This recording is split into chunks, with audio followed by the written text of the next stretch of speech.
My guest today is Derral Eves, who's the executive producer and co-founder of the highly acclaimed The Chosen TV series franchise. Welcome to Lifeology. It's a pleasure to be here, James.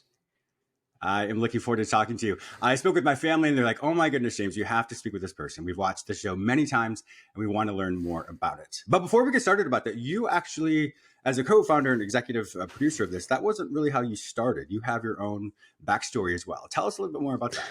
Yeah, just in short, started an agency in '99 and was helping businesses be seen online. And my passion, my love has always been around video. In 2005, discovered YouTube and never looked back. I mean, that was just my place, my jam.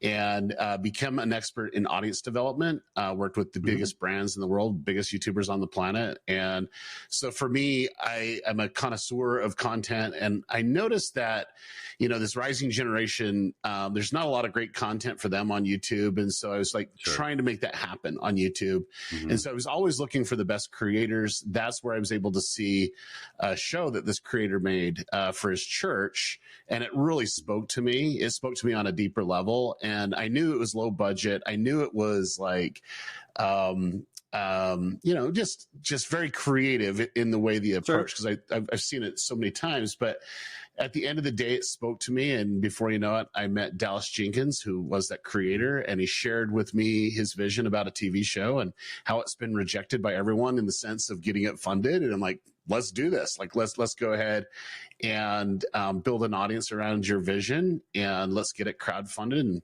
you know, before you know it, we broke the all-time crowdfunding record in film and television. And now we're here. It's crazy. Wow. Unfortunately, there is the SAG strike at this time. But if I read correctly, you were able to get permission, if you will, for lack of better words, to be able to continue. Yeah, an exception. So basically, we're at the tail end of a production, and where we were independent, or we are independent, they were able to grant us an exception to extend 2 weeks. So. Wonderful. Now, I don't usually use timestamps, as I told you I wouldn't, but as of today, you're going into your third series, I believe, on the CW network.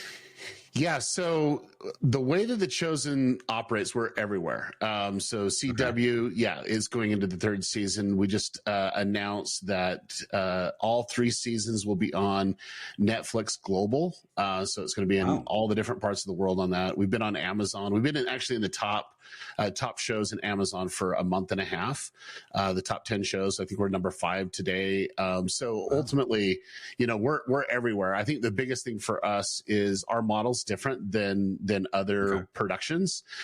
We just want the to go where the fans are at and have the fans really connect using technology that they love. But ultimately, you know, just getting the word out, to be honest with you. So. Now, the TV show, The Chosen, some people don't really know what it's about. Tell us the synopsis of the show.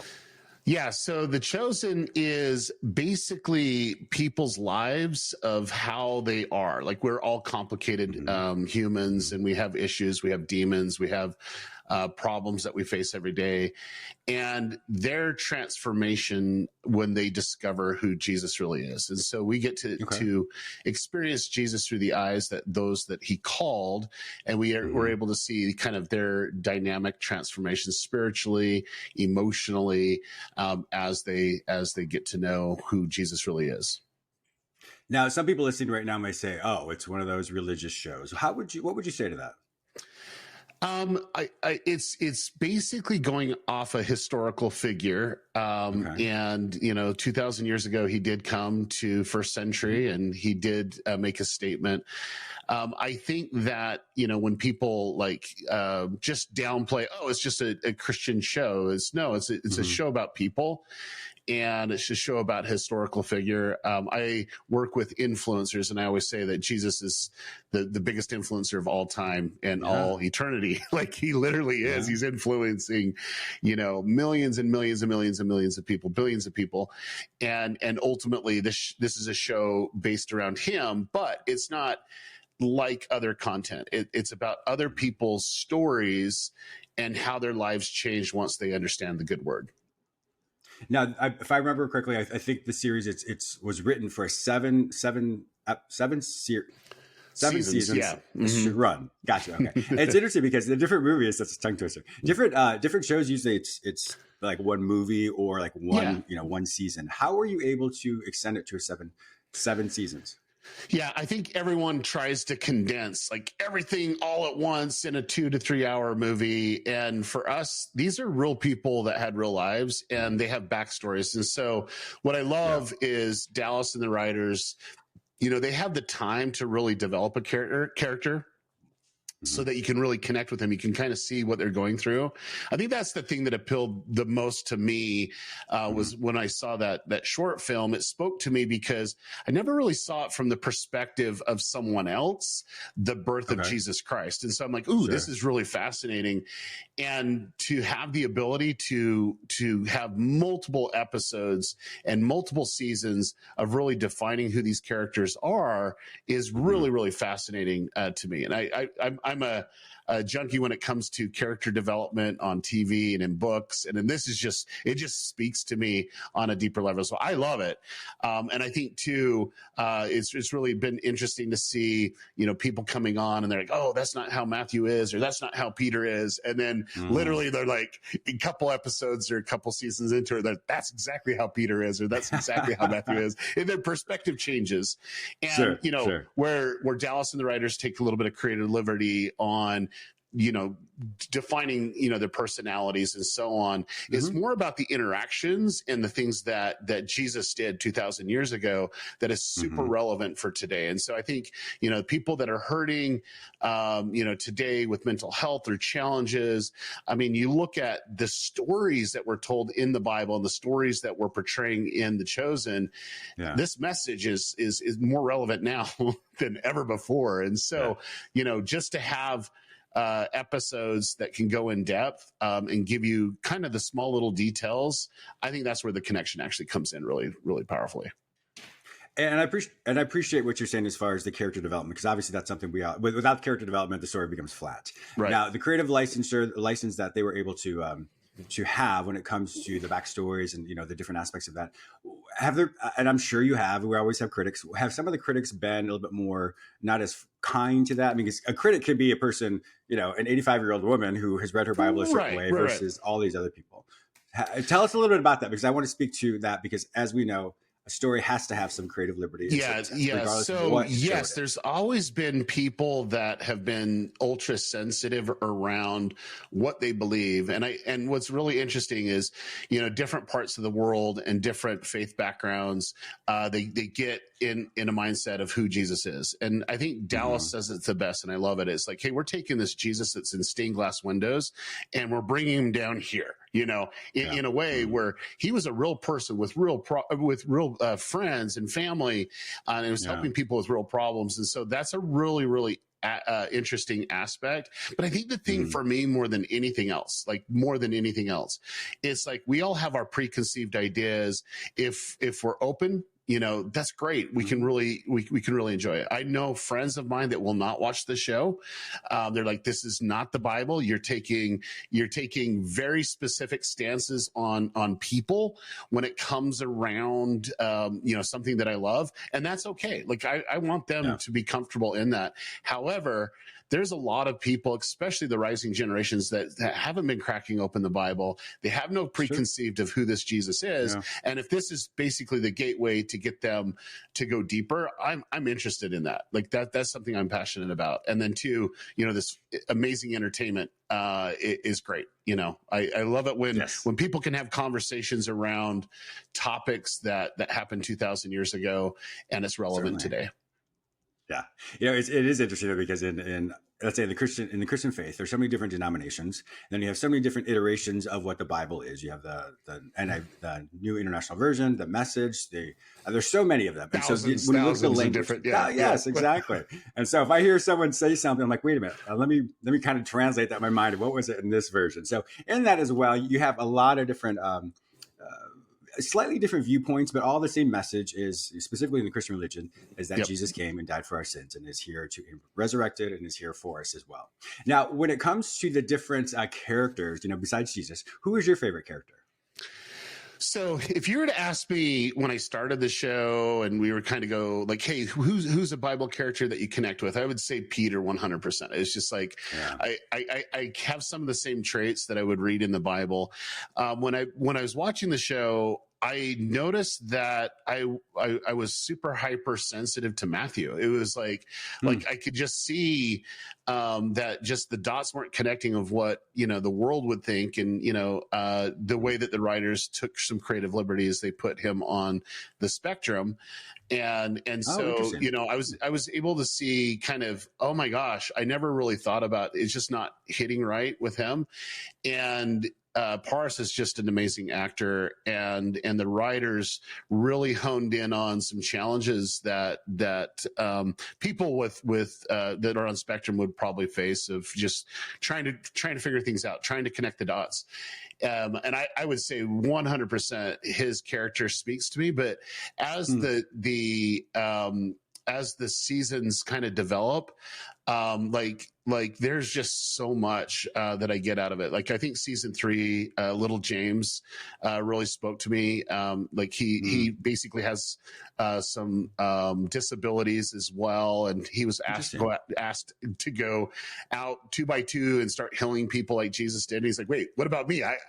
What, are you going to heal me? Like you're expecting me to go do this? Wow. And just the message and the development of what God really cares about, coming from the Bible, but portrayed on screen is just very powerful. So for me, I don't know. I definitely have my favorites, but the more that the seasons go, it's just like there's just people's stories that connect on that deeper level.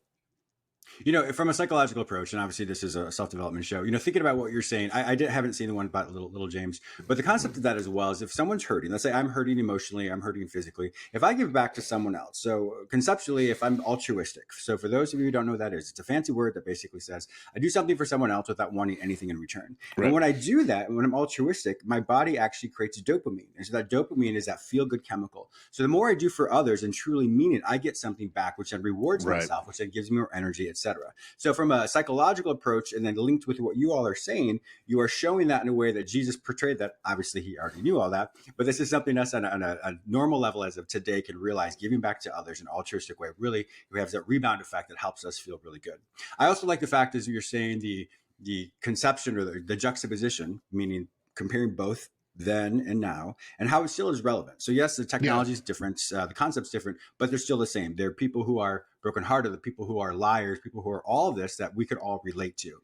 What the messaging that you wanted to create? So every single character that you've written, or that Dallas has written about in his team, and then as of today, did they take it off of any particular societal concepts as of today?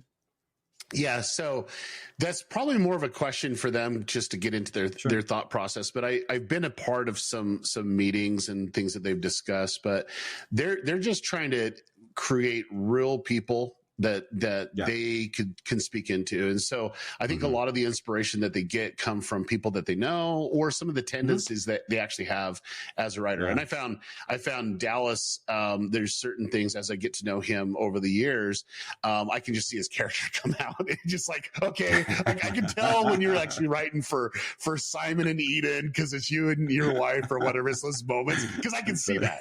And he's like, yeah. But I think for me, like any good creative, they're going to look at their past, they're going to look at their connections, and they're going to say, okay, what will speak to them. Now, let me tell you about what speaks to me. So I have a brother who's in his 40s now, but when he was 16, he was paralyzed from right here down. And it's been just like, my mom went from brown hair to gray hair like overnight. It was just really, really stressful. And it was touch and go for him for quite some time. And for me, when I was reading the script, and then when I saw that episode of Little James, what Jesus spoke to him I just told my mom, I go, this is going to break you. Like, this is literally going to break you. And I told my brother, this is literally going to break you. And sure enough, you know, we were watching it in the premiere, and it was, both of them were really sobbing. And when we go to it, it was really fascinating to see what Jesus said to little James, based on principles of what he taught, right?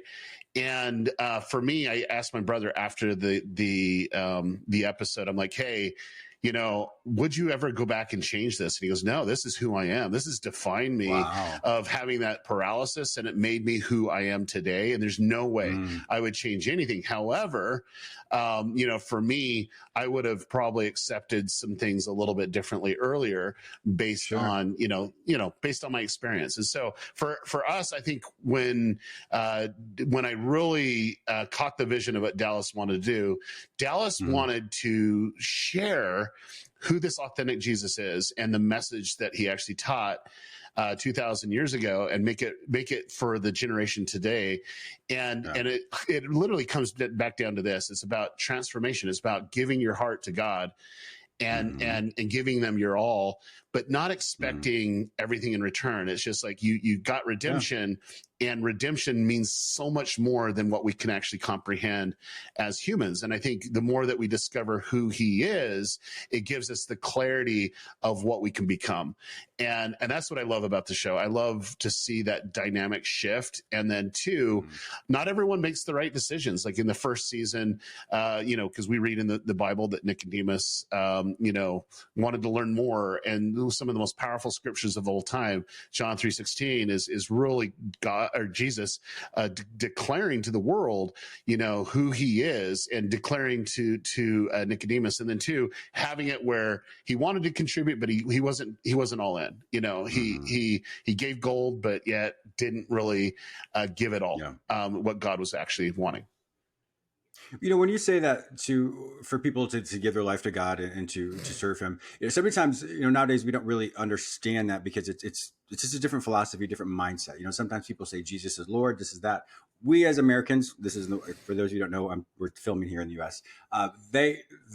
The Lord, we've never had any sovereign, any aristocracy over us, and so sometimes we don't really understand that. Can you speak to more of what that means from a everyday lifestyle, as opposed to getting lost in the religiosity of what that means?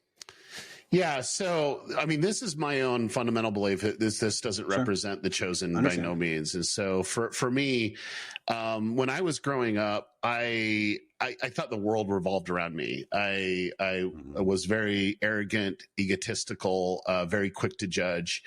And there was a point that I was leading my path to become a non-believer, like an atheist, even though that all my family and my ancestors were really, really big believers, and they gave up a lot to follow this God. And for me, it was just a full disconnection. I couldn't see it. I was looking at the lens of things that were temporal, the things that were physical.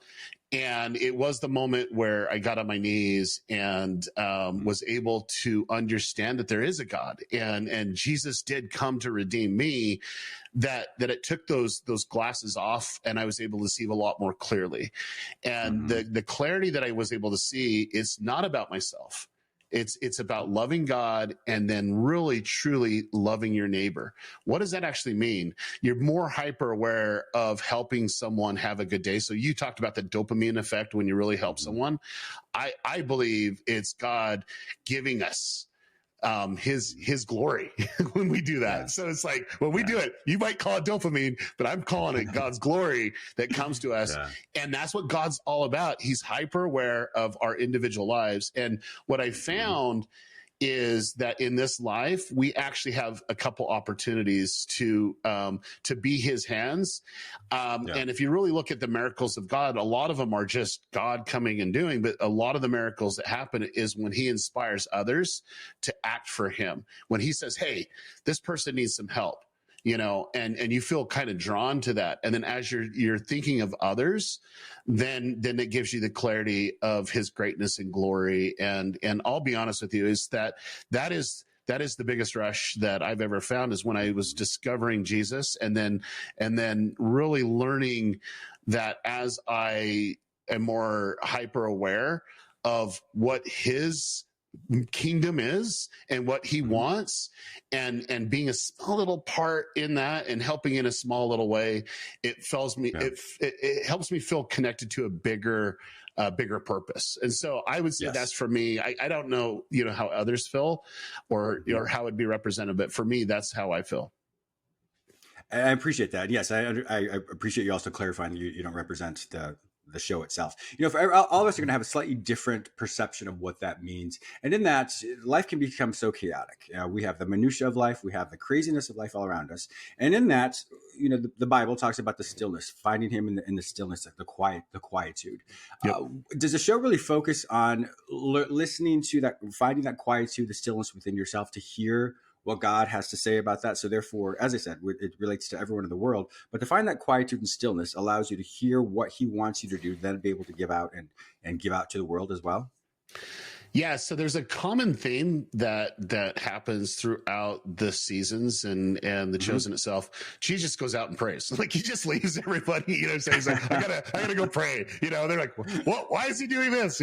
Like, isn't prayer supposed to be more visible? But yet he goes and ponders and prays. And what I really love is there's an episode that was a little bit more controversial from the perspective, but Jesus was taking Matthew with him and was preparing for a sermon, and they're like, God's not going to prepare for a sermon. Now, I would say, was he doing it for himself or was he doing it for Matthew? And this is what I love about the show is he'll go out and take moments of solidarity and connecting with God, and being the Son of God.